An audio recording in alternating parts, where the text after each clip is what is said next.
Did you know that as of March of 2018, almost 60% of Division I student athletes receive some sort of athletic scholarship to help pay for their college education? These scholarships ranged in size and type depending on how old the student was, what year of college they were going to be, what sport they were going to play, what university they were at, etc. But a scholarship is a scholarship. Any form of financial aid was accepted. There's currently a debate going around the United States as to whether or not collegiate athletes should be paid. I personally believe that they shouldn't be paid monetarily for their participation in a collegiate sport. Because collegiate athletes are already being paid in other forms and fashions, they are supposed to be a student before an athlete, and the majority of collegiate sport programs actually lose more money than they make each year. Many people argue that collegiate athletes should be given salaries in certain sports such as football, basketball, and baseball since they provide so much entertainment to the public. My first reason as to why collegiate athletes shouldn't be paid for their participation in a collegiate sport is that they're already being paid in different forms and fashions, just not in the way of cold hard cash. As I said before, 60% of Division I student athletes receive some sort of athletic scholarship, 62% of Division II student athletes receive an athletic scholarship, and almost 80% of Division III student athletes receive an athletic scholarship. On top of these athletic scholarships, almost 100% of college students, especially athletes, receive some sort of financial aid. This includes but isn't limited to private scholarships, federal loans, public and private grants, and then the scholarships from the school of the student's choice. Collegiate athletes also have other perks such as priority housing and very nice facilities to live in on campus during the school year. They get paid team trips depending on what program they're in and what school they're at, and this includes they get their room paid for, their food, and all travel expenses. And then most team sports also get spirit packs, and many schools also have tutoring programs for their students depending on what sport they participate in to make sure that their student athletes are receiving the grades that they need to be able to play on their sport team during that season. All of these things are the equivalent to thousands of dollars, and they're all given to or provided for the students for free. Another reason why collegiate athletes shouldn't be paid is that any college student's first priority while they're in college is supposed to be receiving and getting their education and working on it, not devoting all their time to playing a sport for the entertainment of other people.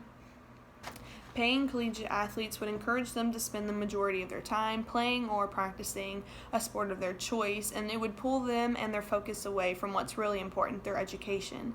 Any college student's first priority should be their education, not just a sport. All college students are supposed to be there to earn a degree to make their lives better, not just to play a sport.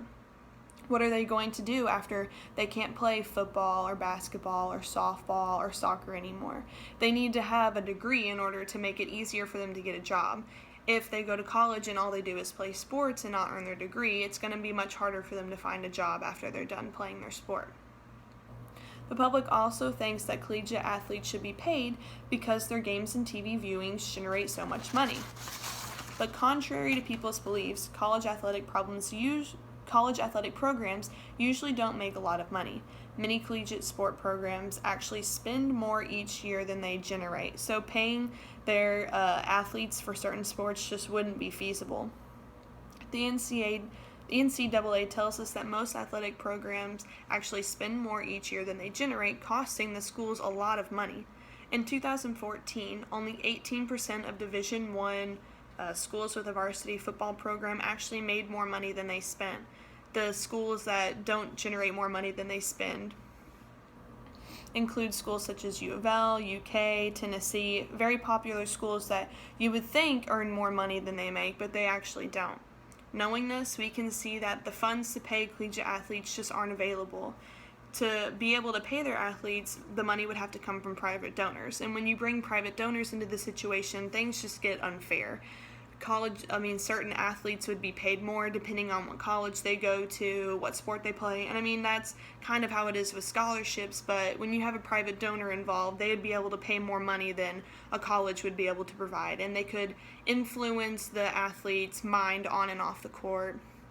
and influence their decisions more, and they'd be able to throw games or influence whether or not a player plays good during a game for gambling purposes, and it just wouldn't be very fair because there wouldn't be as many regulations on private donors in giving scholarships to athletes. Instead of paying athletes, I think that the athletic program's money should be devoted to maintaining and upgrading facilities in order to better the school around campus. The last thing we need is for college tuition to increase because the athletic program decides to pay their athletes. So as you can see, collegiate athletes are already being paid in different forms and fashions. They're there to be students first, athletes second. And schools simply just can't afford to be paying their athletes for their participation in a sport. These three reasons reinforce the idea that collegiate athletes should not be paid monetarily for their participation in a collegiate sport. With so many student athletes receiving not only athletic, but academic and private scholarships to help pay for their education, there's no need for collegiate athletes to be paid monetarily for their participation in a sport.